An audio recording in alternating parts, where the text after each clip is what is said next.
Warga mendapat teror, Kades Wadas angkat bicara. Tayangan video yang diupload Suara Merdeka Solo TV berisi keluhan warga Wadas, Bener, Purworejo yang diteror oleh kelompok tertentu mendadak viral. Teror yang diduga terkait dengan pembangunan waduk Bener di desa tersebut dinilai keterlaluan sehingga membuat warga tidak nyaman hingga pindah tempat tinggal. Teror tersebut dialami Susanto, warga Wadas. Melalui Nurhayati, putrinya, Susanto terpaksa pindah rumah dari Randu Parang setelah lubang kunci pintu rumahnya dilem sehingga tidak bisa masuk ke rumah.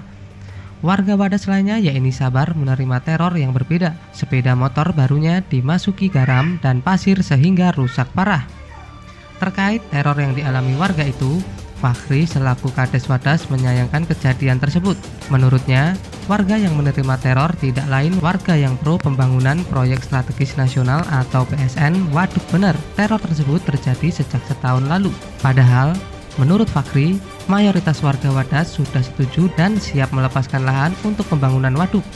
Kades menyesalkan adanya teror sesama warga yang menurutnya dibantu oleh orang luar Wadas. Untuk itu, dia berharap polisi lebih giat berpatroli di desa Wadas. Dia mengharapkan kondisi ini segera membaik dan perselisihan antara warga pro dan kontra tidak berlarut-larut.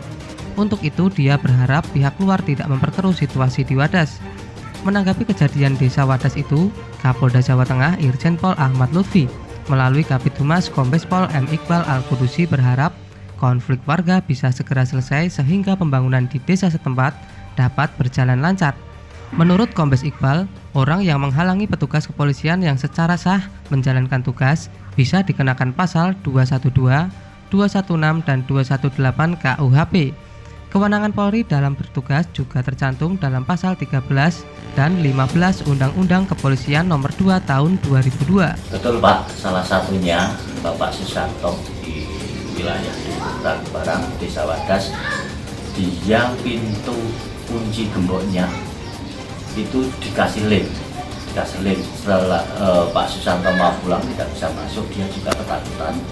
Untuk saat ini dia ikut anaknya di Desa Kalurim.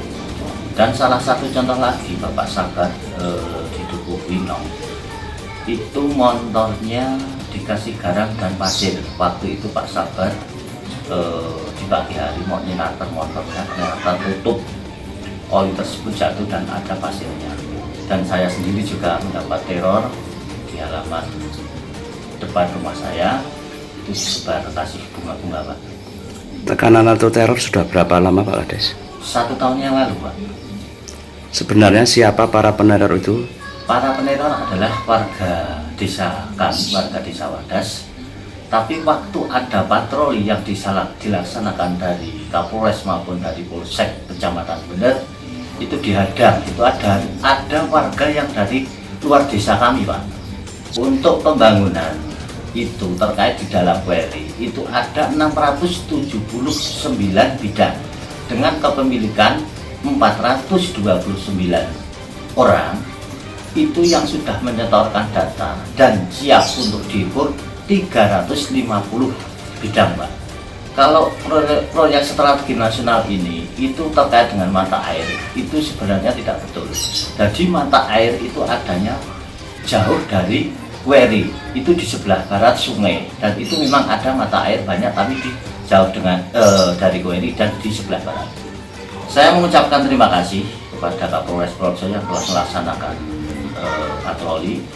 Saya menghimbau juga mestinya warga pro maupun yang kontra nanti biar tidak terjadi terulang lagi tekanan-tekanan kepada warga pro maupun yang kontra.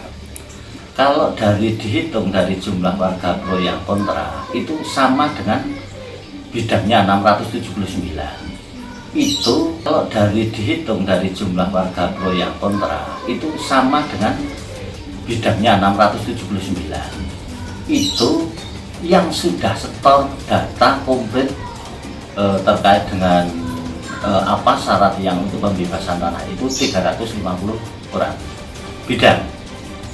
Maksud kami, himbauan saya karena itu memang proyek strategi nasional yang harus dilaksanakan, itu bagi warga yang pro itu segera lahannya diukur karena sudah memasukkan data yang sudah kami sebut 350 bidang itu segera diukur, dan kepada warga yang kontra nanti mestinya diberi pengertian yang lebih jelas Pak terkait dengan program proyek strategi nasional ini.